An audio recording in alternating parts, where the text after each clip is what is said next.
birthday. As I said, as Micah said, I'm from New Hampshire, so it's kind of a bummer being this far away. I'm going to read these, and we'll pretend she's here. First one is from the chapbook. I knew you'd be my wife. We sat in a western saloon, waiting out a storm in Cheyenne. 5 feckless faces watched us from a wooden bar and sipped from bottlenecks, drowning under the brims of their cowboy hats. But I had you to save me from the country music jukebox and their cold stares. We ordered pints of bass from a waitress in cut-off jeans, while your blonde hair danced in a cloud of cigarette smoke. At one point, I glanced at the rim of your beer glass and found myself jealous of the scarlet smear your lipstick left for dead. This is actually a new poem.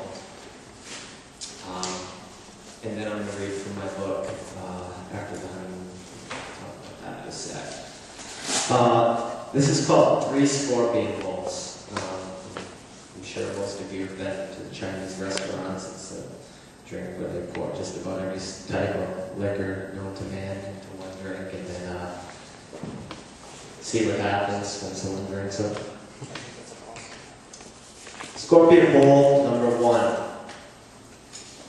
At the table beside us, a young couple sucks down their scorpion bowl through long red straws. It's they. And we're in a Japanese restaurant where Christmas music pipes through the ceiling. My wife and I sip iced teas and try to keep our kids from impaling each other's eyes with chopsticks. Scorpion Bowl number 2. The young man moves closer to the young girl and rolls up his sleeve to show her his new tattoo. It's symbolic of stuff, he says. The young girl tosses back her head and sings, "The weather outside is frightful, but the fire is so delightful." As my son plunges his hand in the seaweed salad, "Dragon boogers," he yells. I order another iced tea. Scorpion Bowl number 3. The young girl, her voice rising, says to the young man, "If I'm still able to walk after we finish drinking, I'll totally fuck you tonight." The young man lets the straw drop from his lips and reaches for his wallet. As our children are momentarily occupied with the exotic fish in a wall-sized tank, my wife nudges my shin with her foot. "Do you remember when we used to be like that?" she asks. After 7 years, 2 kids, and countless near separations, I nod. "I'll totally fuck you tonight," I say, and show her my tattoo.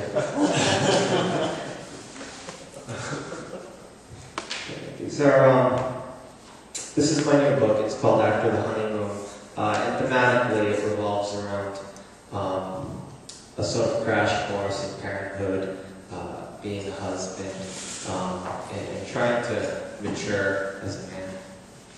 I emphasize trying.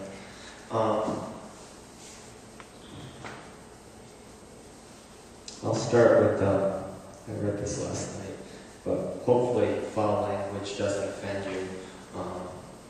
But it is kind of pertinent, I think, to understand these characters. And it's called Remembering Our First Apartment. And this was actually the first apartment that my wife and I rented as a couple. Julia, the fat woman without a job who lived in the apartment beside us, stood on her front porch with a cigarette dangling from her lips. She shouted out the side of her mouth at Dorothy, the fat woman without a job who lived in the apartment above us.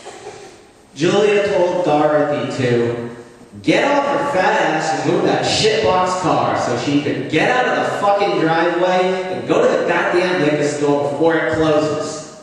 Dorothy then called her a skanky-ass fat hoe, and told her to come off the porch and say that shit to her fucking face. Julia flicked her cigarette at Dorothy and started to waddle off the porch, saying, "You just fucking try that shit, bitch slut." Then, Max, Julia's meth-snoring boyfriend, burst out the front door in his briefs and told Julia to shut her goddamn pie hole and get the fuck inside, because he had to work at 5 a.m. My wife, watching from our bedroom window, nudged me and said, "Pay attention, honey. There has to be a poem in this."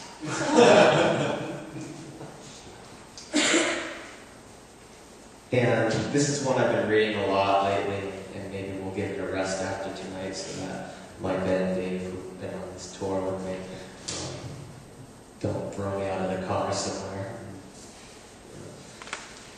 Anyway, the story behind it is after our first anniversary, my wife and I really didn't have a lot of money.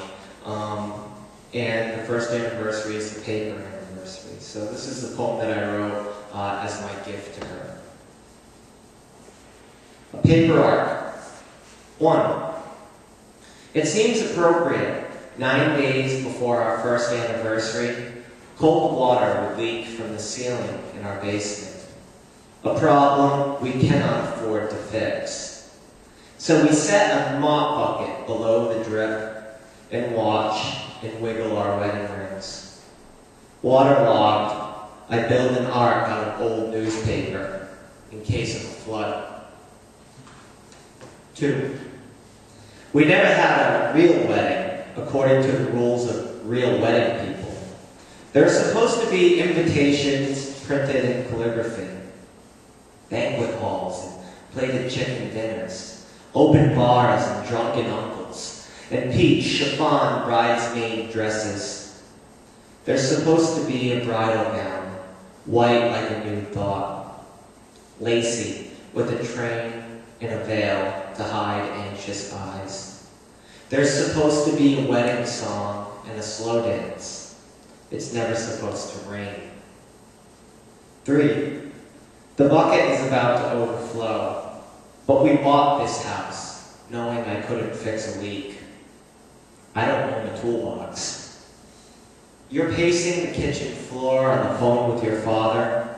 He tells you to find a man who can confront pipes and save you from the drip that spits on your security. He tells you that a poet in a leaky house is like an atheist in a foxhole. It's the only simile he knows. He might be right, but he hasn't seen my ark. 4. Some nights we wish for more bed between us. Our tirades turn into sighs that turn into snores eventually. Some nights we can't sleep in the same bed. So one of us carries a pillow to the couch and slips into a restless slumber in front of the blue glow of the television set. Some nights the baby sleeps between us. We reach for each other's hands and apologize with our fingertips. 5. The 3 of us board the paper ark I built while the world drowns in things we can't afford.